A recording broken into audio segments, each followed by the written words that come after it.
बोला तो दूर की बात। ऐ दीप दीप के राजा गण हम किसे कहें बलशाली हो, हमको तो ये मालूम हुआ पृथ्वी वीरों से खाली हो। जब ये बात कही तो वहां पर किसी को कुछ नहीं हुआ। राजा बहुत थे बैठे हुए क्योंकि पहली ताकत अजमा चुके थे, लेकिन लक्ष्मण जी की भुएं थोड़ी चढ़ी। जनक जी ने देखा कि हाँ अब मेरी पढ़ाई लिखाई काम कर रही है। लक्ष्मण जी को थोड़ा थोड़ा, क्योंकि जब तक देखो कितना भी बड़ा झंडा ले आओ, जब तक उसमें डंडा नहीं लगेगा झंडा नहीं फहराएगा। तो लक्ष्मण जी क्या है, राम जी के एक दंड के समान उनका जो तेज हुआ है, जो उनका रोल है, वो राम जी का झंडा खड़ा करने में डंडे के कमान, उनका जो बल है वो डंडे के समान राम जी के साथ साथ चला है। जनक जी ने सोच लिया कि अब लक्ष्मण पे थोड़ा थोड़ा असर हो रहा है। तुरंत बोले अगर ऐसा ही मुझे मालूम होता तो मैं आज जानकी का विवाह नहीं करता और ये धनुष का इतना बड़ा प्रपंच नहीं करता। मुझे पता है तुम सब लोग जाओ यहाँ से, मैं समझ लूंगा विधाता ने विवाह ही नहीं लिखा। लक्ष्मण जी पहले देखते रहे, सुनते रहे कि यहाँ पर इतने लोग हैं, मैं सबसे छोटा हूँ, कोई और बोल जाए, पर लक्ष्मण जी नहीं बोले। और जब तक लक्ष्मण जी नहीं बोले, जब तक महाराज जनक बोलते ही चले गए, आसरा छोड़ प्रस्थान करो, दुख हमें दिया है विधाता ने, दुख हमें दिया है विधाता ने, सीता सुकुमारी का बेड़ा लेखा ही नहीं विधाता।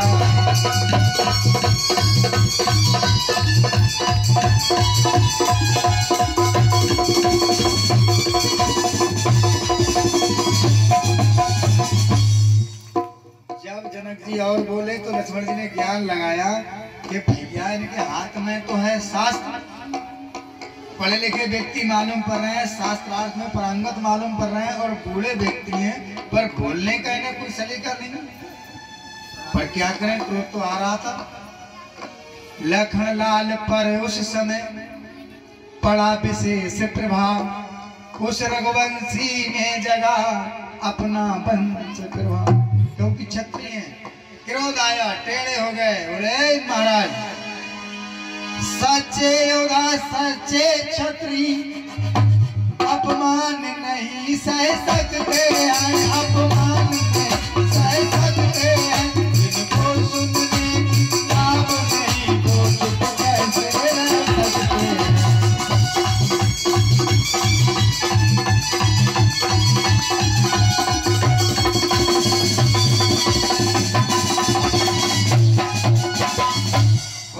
हमारी बात सुनो, श्री रामचंद्र के होते भी अनुचित वाणी कह डाली है, ये शब्द वज्र से लगता है पृथ्वी वीरों से खाली है। मैं कसम पूर्वक कहता हूँ, है बलवानों की पृथ्वी, और जिस दिन वीर नहीं होंगे उस रोज में होगी पृथ्वी। महाराज थोड़े से सच्चाए, बोले काम तो हुआ, फिर सर तो पड़ा, लेकिन अभी राम जी तो नहीं आए, क्यों लक्ष्मण जी तो उठाएंगे नहीं, विवाह तो जानकी जी का राम जी के साथ हुआ। बोले अभी और बोलने तो, अब लक्ष्मण जी बोल रहे हैं, फिर मेरा स्वभाव ही ऐसा है, अपमान न मुझे गवारा है, अपमान न मुझे गवारा है, कृपा गुरु के चरणों की और बल प्रताप तुम्हारा।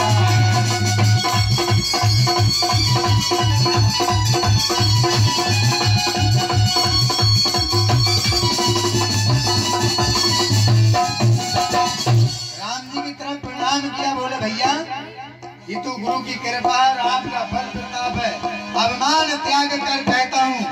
बोले सुनो महाराज, कोई मान अपमान की बात नहीं कर रहा हूँ, अभिमान त्याग कर कहता हूँ, आदेश तुम्हारा पाँव में तो धनवा किस गिनती में है, सारा ब्रह्मांड और सैकड़ों कोस तक ले दौड़ूं, इतना बल तो उंगली में है, फिर धनुष पुराना घिसा पिटा तिनके सा किच गिनती में है। जैसे लक्ष्मण जी ने ये कहा तो जो राजा लोग बैठे हुए थे ना, जिन पर धनुष नहीं उठा था, अब वो क्या कह रहे हैं, लो भैया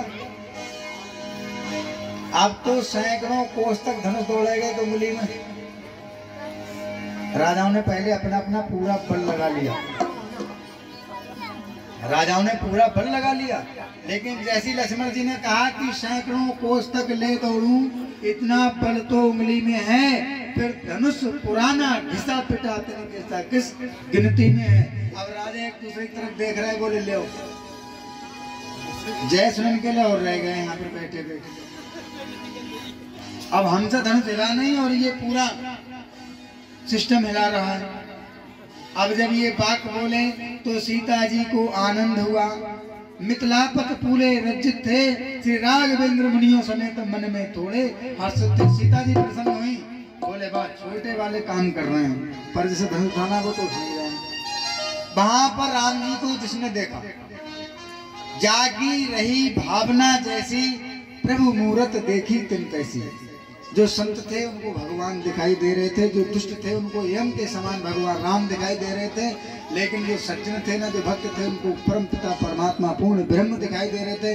माता जानकी तो मन ही मन अपने पति परमेश्वर दिख रहे थे। अब महाराज भाई के संकेत ने किया लखन को शांत। जैसे ही राम जी ने कहा लक्ष्मण क्रोध नहीं करना है, देखो पहली बार आए और मामला सेट हो गया, ससुराल हो जाएगी तो अभी से झगड़ा करोगे, शांत बैठ जाओ। तो लक्ष्मण जी थोड़े शांत हो गए। अब राजा लोग सोच रहे थे छोटा सा बच्चा है और ये कह रहा है कि सैकड़ों कोस तक ले दौड़ू, इतना बल उंगली में है और पूरा ब्रह्मांड उठा दूंगा, ये धनुष क्या। तो राजा बोले लो भैया अब तो पूरा ब्रह्मांड ही उठाए। जब ब्रह्मांड उठाए तो जो धनुष की सवा ये भी उठेगी और हम भी उठ जाएंगे, फिर पता नहीं ये कहाँ कहाँ फेंकेगा। ऐसा लोग मन में अपने अपने गप बनाने लगे ना, क्योंकि जो काम नहीं होता है वो व्यक्ति दूसरा करे तो लगता है जो हमसे नहीं हुआ तो इससे भी होने वाला नहीं है। अब राजा लोग बड़ा आनंद ले करके एक दूसरे की तरफ ऐसी ही बातें कर रहे थे। जब बहुत देर बातचीत करते करते हो गई, विश्वामित्र समय शोभ जानी,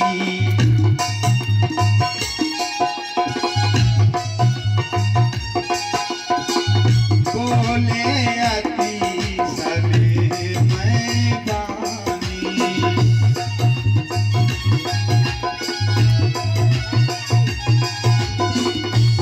विश्वामित्र समय शोभ जानी, बोले अति सने मैं बानी। उठहु राम बंजऊ बाबू चापा, उठहु राम बंजऊ बाबू चापा, मिटहु कातर जनक संतापा, मिटहु कातर जनक संतापा। बोले राम अब उठो। जैसे विश्वामित्र जी ने, विश्वामित्र समय शुभ जानी, गुरु जी ने पहचान लिया कि अब ये मुहूर्त भी अच्छा है और अब धनुष टूटेगा। राजाओं पे धनुष इसलिए और नहीं टूटा भैया, देखो वहां 10,000 से ज्यादा राजा बैठे थे। अब हम भी जानते हैं कि एक व्यक्ति के कहने से काम नहीं होगा, जहां ज्यादा लोग जो बात कहेंगे वही बात चलती है, चलेगी नहीं चलेगी। एक राजा गया, पहली बार धनुष पे जोर लगाया पूरा और चलाया, धनुष नहीं उठा। दूसरा गया तो अब मान लिया जाए वहां पर 10,000 लोग बैठे हैं, एक जाता है भगवान शंकर, हे गणेश भगवान, हे गौरा मैया, धनुष मुझसे टूट जाए, तो बाकी जो 10,000 में से वो एक हटा करके 9,999 क्या कहते थे, मुझसे नहीं टूटा है, टूटे सूचना, हे भगवान ध्यान रखियो, हे गणेश भगवान ध्यान रखियो, हे गौरा मैया ध्यान रखियो। नहीं हमारी तो बेइज्जती हो रही है, जी इसकी इज्जत ना बन जाए। यही था वहां। तो देवता किस किस की सुने, एक कह रहा है भगवान धनुष उठवा दो, तोड़वा दो, 9,099 कह रहा है ना टूट ना जाए, जो हम तो नहीं टूटा तो इससे भी ना टूटे। लेकिन जब राम जी चले, सही सही चले राम रघुराय, उनके मन में कोई हर्ष विशेष नहीं था कि धनुष टूटेगा नहीं टूटेगा। पहले सभी को प्रणाम किया, गुरु जी के चरण स्पर्श किए और गुरु जी के कहने की आज्ञा का पालन कर रहे थे कि धनुष टूटे ना टूटे इससे कोई मतलब नहीं था राम जी को। और जब राम जी चले तो सब राजा भी सोच रहे थे कि कौन से धनुष उठा लेगा। उन्होंने ना मना कर दी, देता हूँ ना उठ जाओ, क्या ना उठ जाओ, हमें कोई मतलब नहीं है, तो हमें तो बैर इनसे था ना, जो बड़े बड़े बलशाली राजा आए थे। भाई राम जी पे भरोसा थोड़ी था, राम जी धनुष उठा देंगे। राजा सब शांत थे, बोले अब ये और देख लें, बच्चे जाएंगे धनुष उठाने के लिए। राजा लोग हंस रहे थे। कुछ तरफ सुने ना जी, माता जानकी की जो माँ है ना, वो भी थोड़ा मन थोड़ा कर रही थी। संगी सखियों ने समझाया कि रानी मन थोड़ा ना करो। आपको पता है कि रोगी चाहे कितना भी भयंकर रोग से ग्रस्त हो, पर थोड़ी थोड़ी दवा, थोड़ी थोड़ी बूटी उसे दी जाती है और उसकी मर्ज ठीक हो जाती है। और आपको पता है कि चाहे कितना भी बड़ा वस्त्र हो, कपड़े को छोटी सी सुई सिल देती है। और महाराज आपको पता है कितना बड़ा हाथी होता है, थोड़े से अंकुश से वो चलता है। ऐसे ही हो सकता है ये बच्चे ही तुम्हारा धनुष तोड़ते हैं। उनको भी धीरज बनाया।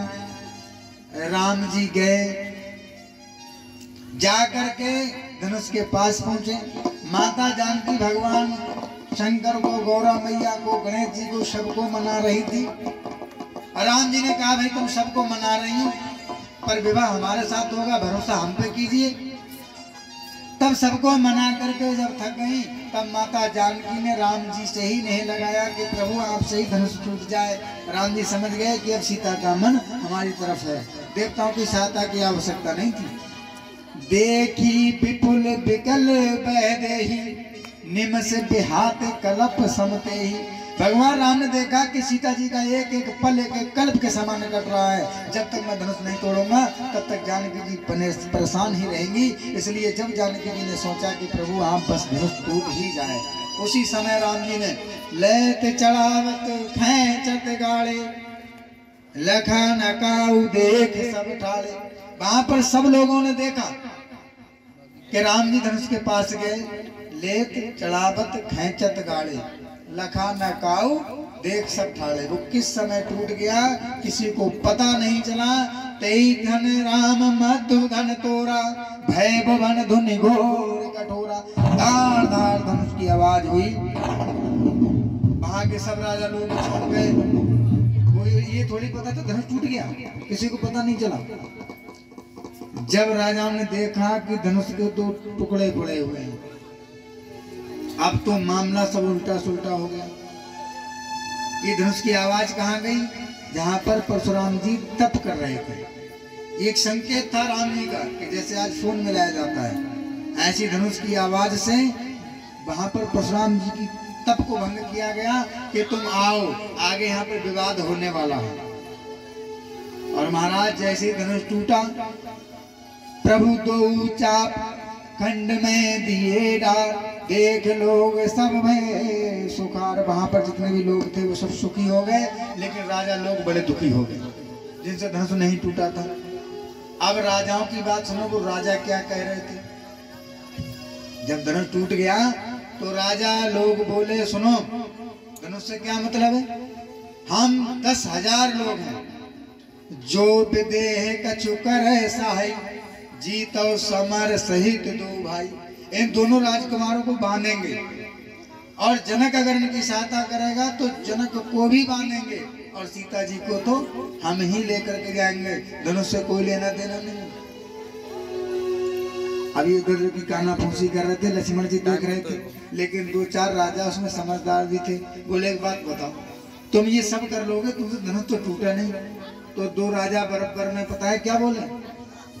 बोले एक बात बताओ, जब ये छोटे से राजकुमार धनुष तोड़ सकते हैं तो क्या हमका धनुष नहीं टूटता?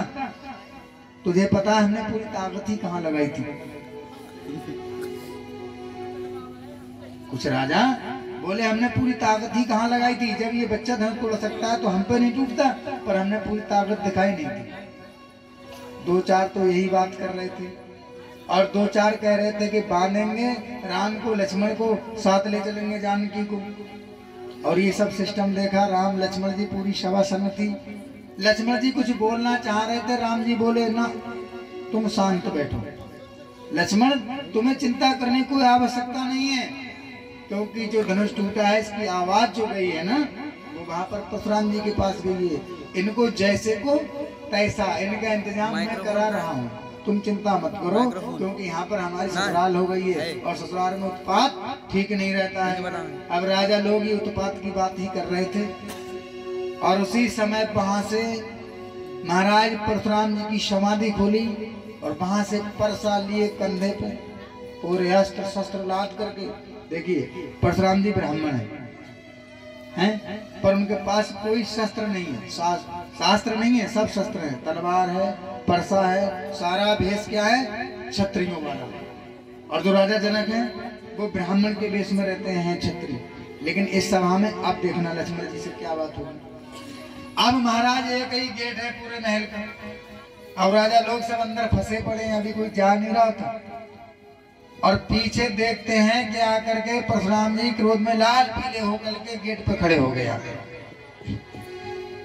एक राजा ने देखा जो पहले कनफुसी कर रहे थे ना एक दूसरे से, तो गेट पे देखते हैं, इशारा करते हैं, बोले चुप हो जाओ, सामने देखो क्या मामला है। तो जैसे ही सामने देखा, देखत भृगुपत बेश कराला, उठे सकल भय विकल भुआला। डर गए, बोले ये क्या मामला हो गया। धनुष बाद में टूटा, परशुराम जी पहले आ गए। परशुराम जी को सब लोग जानते थे कि परशुराम जहाँ जाते हैं 21 बार पृथ्वी को क्षत्रियों से विहीन कर दिया था परशुराम जी। और जितने राजा बैठे थे ना, इनमें से दादे परदादे एकाद के प्राणांत किया था परशुराम जी ने, सब जानते थे। और जैसे ही परशुराम जी को देखा कि गेट पर पीछे परशुराम जी खड़े हुए, राजा लोग कुछ शांत हुए।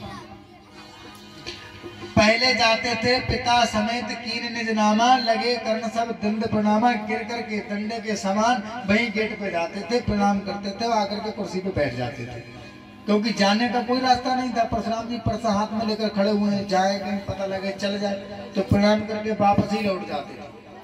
अब महाराज जैसे ही परशुराम जी ने कहा, ए जनक कहो क्या कारण है, ये भारी भीड़ भाड़ क्यों है, ये भारी भीड़ भाड़ क्यों है, ये अभी शोर सा कैसा था, वीरों में छेड़छाड़ क्यों है।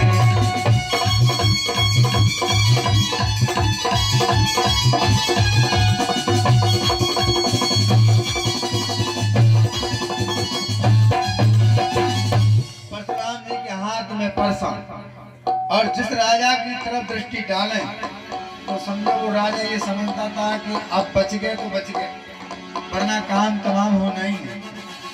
महाराज जनक जी आए, आकर के प्रणाम किया, पहले माता जानकी को आशीर्वाद दिलवाया, थोड़ी सी धनुष की कथा स्वयंवर की पूरी कहानी सुना करके सीता जी को आशीर्वाद दिला दिया।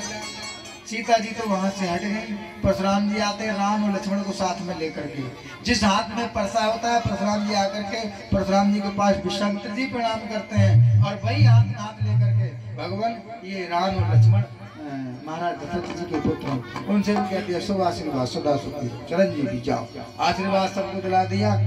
अब जनक जी ने जैसे ही कहा कि महाराज ये धनुष, तो बोले धनुष से क्या मतलब है, ये वीर जो है बैठे हुए ये छेड़छाड़ क्यों कर रहे हैं, ये शोर शराबा किस लिए है।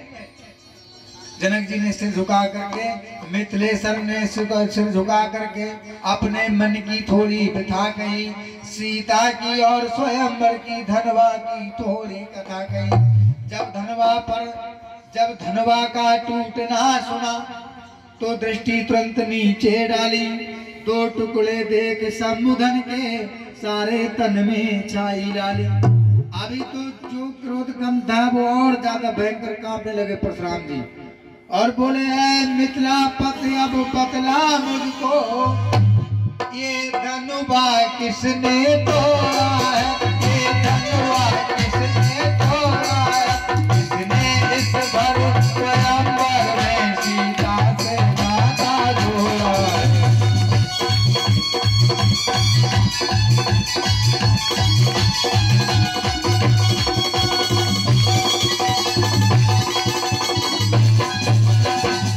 अत्यंत शीघ्र बतला मुझको, वरना चौपट कर डालूंगा, वरना चौपट कर डालूंगा, जितनी भी तेरी पृथ्वी है सब उलट पुलट कर डालूंगा।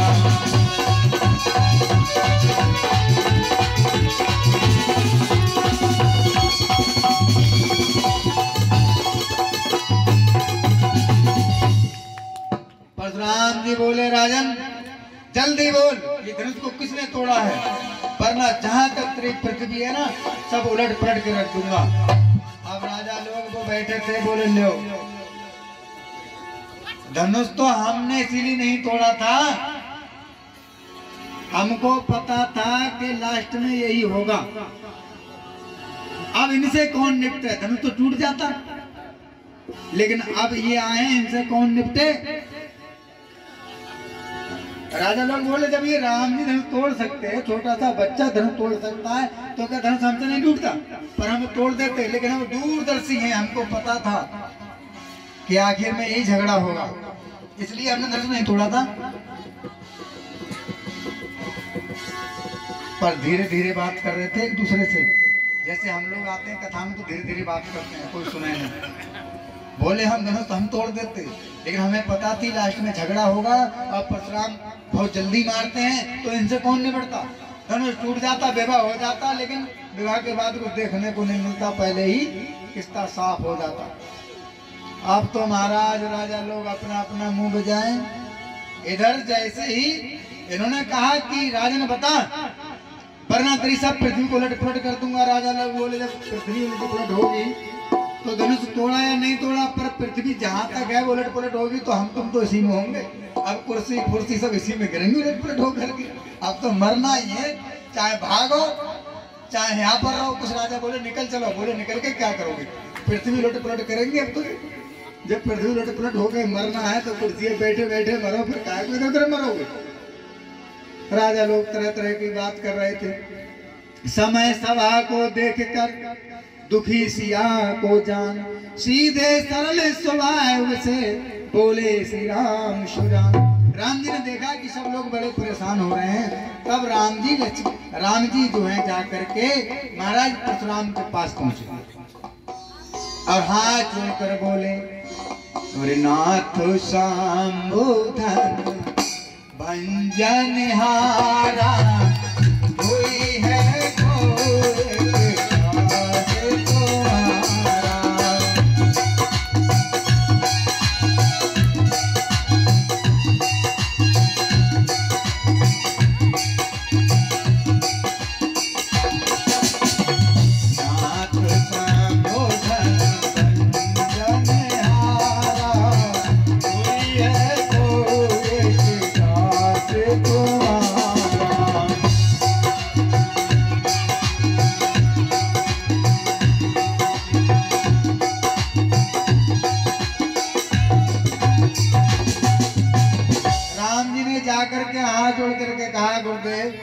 नाथ संबुधन भंजन हारा, कोई है कोई एक दास तुम्हारा। ये धनुष तोड़ने वाला आपका कोई दास ही होगा।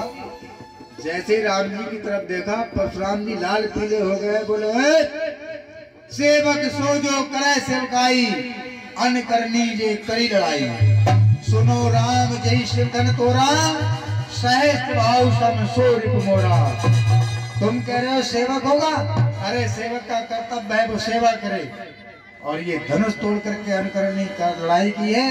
तो जिस राजा ने, जिस व्यक्ति ने धनुष को तोड़ा है, वो आज सहस्त्र भाव के समान मेरा शत्रु है। आए तो सीधे प्रणाम करने को थे, बोले सहस्त्र भाव के समान शत्रु है। राम जी कुछ कह पाते और भी बोलने लगे, लेकिन परशुराम जी बोले हे राम बना है तू अगुआ, क्योंकि कोई परशुराम जी सामने बोल तो रहा नहीं था। राम जी गए अकेले, नाथ संबुधन भंजन हारा। तो परशुराम जी ने देखा इसी से बात करूं, कोई और तो है नहीं है बोलने वाला, बोल ही नहीं रहा तो किससे क्या कहूं। बोले हे राम बना है तू अगुआ, इस क्षत्रिय दल की गाड़ी में, इसलिए मसल ये याद हुई तिनका है चोर की दाढ़ी में।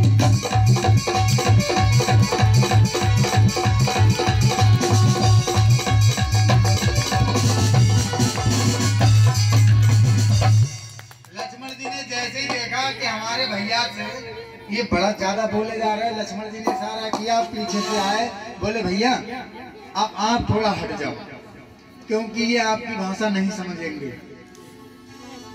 लक्ष्मण जी कैसे हैं? सीधे सरल। राम जी कभी नाराज ही नहीं हुए और लक्ष्मण जी कभी राजी नहीं रहते थे, तुरंत में नाराज हो जाते थे। लक्ष्मण जी बोले भैया देखो, अगर कोई इंग्लिश पढ़ा हुआ आया उसे हिंदी में बात करो कैसे समझेगा? मान लीजिए अभी कोई विदेश से आ जाए, बांग्लादेश से, सऊदी अरब से इत्यादि भाषा होती है हमारे देश में, और अपने से आकर बोलने लगे तो क्या समझोगे? तो लक्ष्मण जी ने इशारा किया, देखो जी दूसरी भाषा पढ़ते हैं, आप दूसरी पढ़ते हो, इनकी जो भाषा है वो मैं जानता हूँ, इसलिए राम जी तुम थोड़ा कष्ट करो, भैया तुम हटो, हम बात करेंगे इनसे। राम जी भी हट गए, बोले चलो ठीक है तुम बात करो।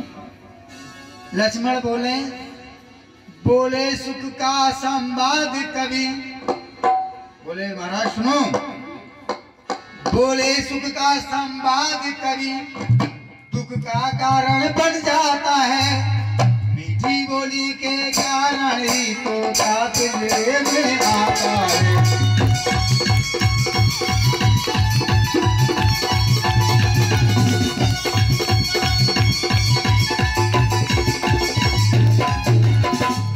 जो अति का मीठा होता है वो अपना नाश कराता है, मीठे गन्ने को देखो तो गोलू में गिरा जाता है।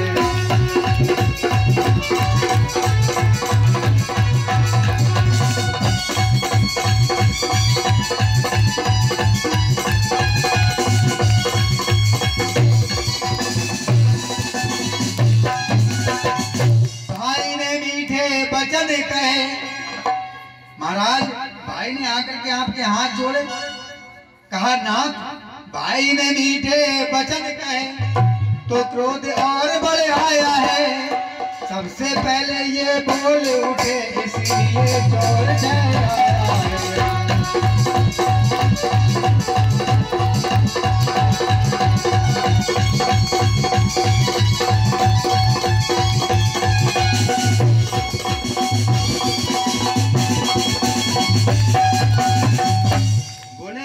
भाई ने आकर के आपसे विनम्र निवेदन किया तो आप उल्टे ही चले जा रहे हो। सुनो, अच्छा अपराधी हम ही सही, हमने ही चेहर निचोड़ा है, जो कुछ करना हो करें आप, ये धनुष हम ही ने तोड़ा।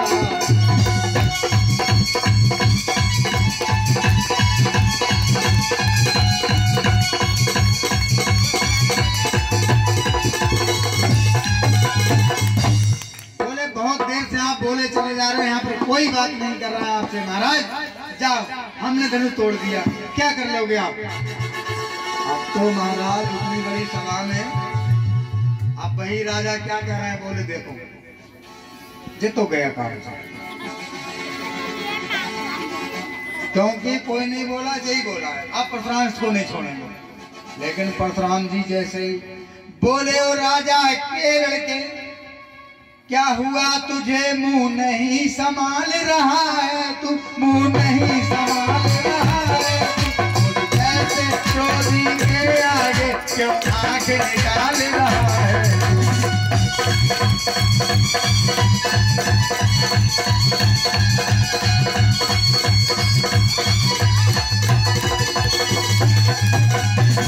ऐ राजा के लड़के, क्या तेरा दिमाग ठीक नहीं? मेरे जैसे क्रोधी के आगे आंख निकाल कर बात कर रहा है, पूरी सभा में कोई बोलने वाला नहीं है। लक्ष्मण बोले, महाराज सुनो, श्री महाराज आप ब्राह्मण हैं, इसलिए मुझे कुछ कहना है। ब्राह्मण का भूषण अच्छा है पर महाराज ने पहना है।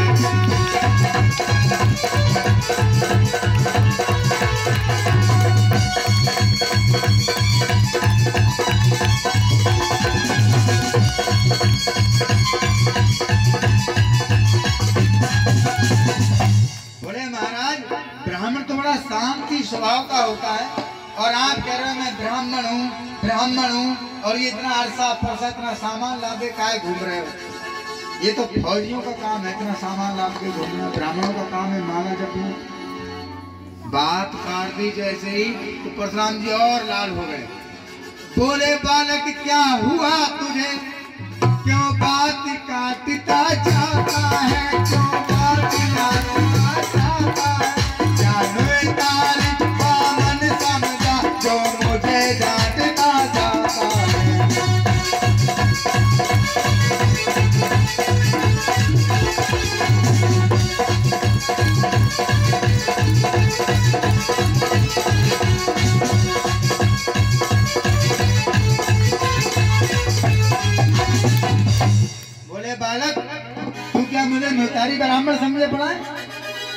मैं सिर्फ छवि दृष्टि करने वाला ब्राह्मण नहीं हूँ। सुन, मुझको सीधा ब्राह्मण ना समझ, मैं क्षत्रिय कुल का द्रोही हूँ, रघुवंशी बाल ब्रह्मचारी अतद्रोही हूँ, निर्मोही।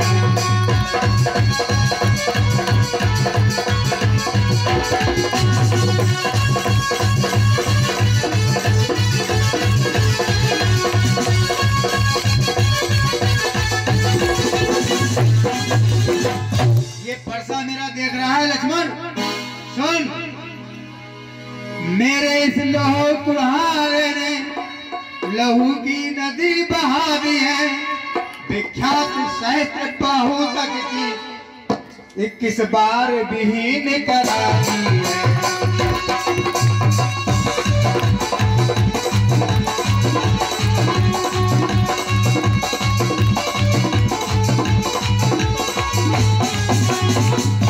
इस परसे से मैंने 21 बार शतरानी को राण बना दिया है। तू किस गिनती में? महाराज जैसे ही बोल रहे थे लक्ष्मण बोले सुनो, अब हमारी बात ध्यान से सुनो महाराज, आपको बहुत समय हो गया बातचीत करते, यहाँ पर कोई नहीं बोल रहा है, सिर्फ आप ही आए हो सब मामला गड़बड़ करने के लिए। अब बीत चुकी इसकी बाहर, जो समय था वो निकल गया इस परसे का। अब बीत चुकी इसकी बाहर, ये शस्त्र तुम्हारा गुठल है, परसे में इतनी प्रबलता नहीं जो बूढ़ी बाली में चलो।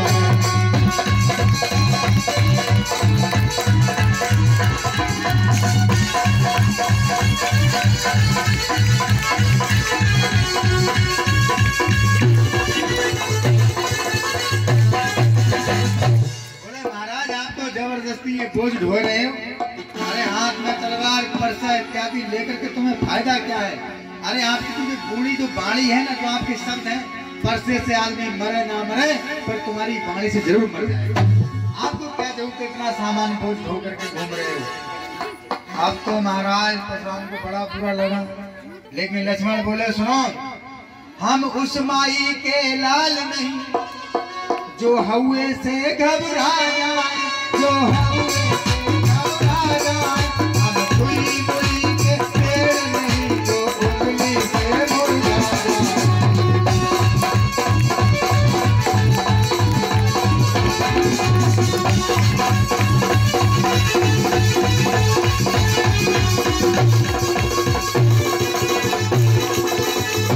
बोले हमें क्या छुई मुई का पेड़ समझ के रखा है, कोई हाथ लगाएगा मुरझा जाएंगे? उस माँ के बेटा समझ रहे हो, जो माँ कहती है बेटा हुआ आ जाएगा तो बच्चा चुप जाता है, उसमें क्या समझ रहे हो?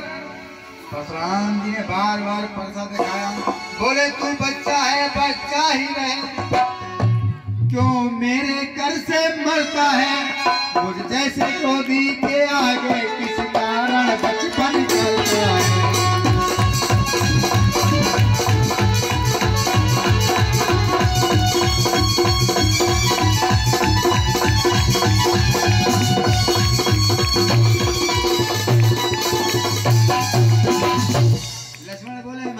तो आपकी ठीक है कि हम बच्चे हैं बचपन कर रहे हैं, लेकिन श्री महाराज हम बच्चे हैं, बच्चे तो बचपन करते हैं पर तुम्हें नहीं शोभा देता जो बच्चे के मुंह लगते हैं। महाराज बहुत नाराज हो गए, परसा निकाला, जैसे घी पड़ते ही जिस तरह बढ़ जाती है ज्वाल, उसी समय आगे बढ़े परशुराम तत्काल, और सब लोग कहने लगे अनुचित है, बच्चा बहुत बोल रहा है, बहुत बोल रहा है। परसा लेकर के चले, लेकिन परसा चला नहीं, राम जी आ गए। राम जी बोले लक्ष्मण हटो, और आकर के परशुराम जी से बोले भगवान ये तो बच्चा है, आप इसके सामने क्यों बोले जा रहे हैं, क्यों अपना क्रोध बढ़ा रहे हैं? तो महाराज जैसे ही राम जी ने समझाया कि भगवान बच्चों की बातों में अनुचित या उचित न रहता जाता है, वो तो गंगा की धारा है, जो आएगा सो बहता है। महाराज आप ऐसी बातें क्यों कर रहे हैं? जो दंड आप देना चाहे उसका अधिकारी मैं ही हूँ, ये सब प्रकार से निर्दोषी है, सच्चा अपराधी तो मैं हूँ। महाराज जो भी आप दंड देना चाहें को मुझे दीजिए, ये बच्चा है, ये निर्दोष है, सब प्रकार से निर्दोष है। ये सुनकर कहने लगे परशुराम ललकार, अपराधी के वास्ते है कुठार की धार। राम, अपराध में नहीं सहन करता हूँ, मेरा कुठारा बहुत चलता है। लक्ष्मण जी ने देखा कि थोड़ा सा क्रोध शांत हो रहा है, पर और बढ़ा। लक्ष्मण तुरंत ही बोले, अपराधी तो तुम हो साहब। अपराधी यहाँ पर कोई नहीं है, अपराधी तो तुम हो साहब, जो उत्सव बिगाड़ने आए हो, जो उत्सव बिगाड़ने आए हो। भाई ने दही मिलो डाला, अब घी निकालने आए हो।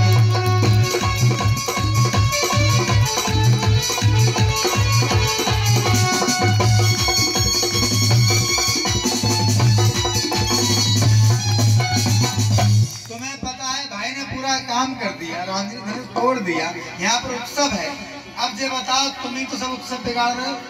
अच्छी खासी सब बारात हो जाती, तुमने आकर के सिस्टम खराब कर दिया और ऊपर से हमें दोष लगा रहे हो, हैं? ये धनुष पुराना यहाँ पर पहले से पड़ा हुआ था। ये धनुष अनगिनत वर्षों से मिथिलापत में था पड़ा हुआ, मिथिलेश्वर के कब्जे में था, अब उनकी संपदा हुआ। महाराज, जिसकी संपत्ति थी उसने तुड़वाए, चाहे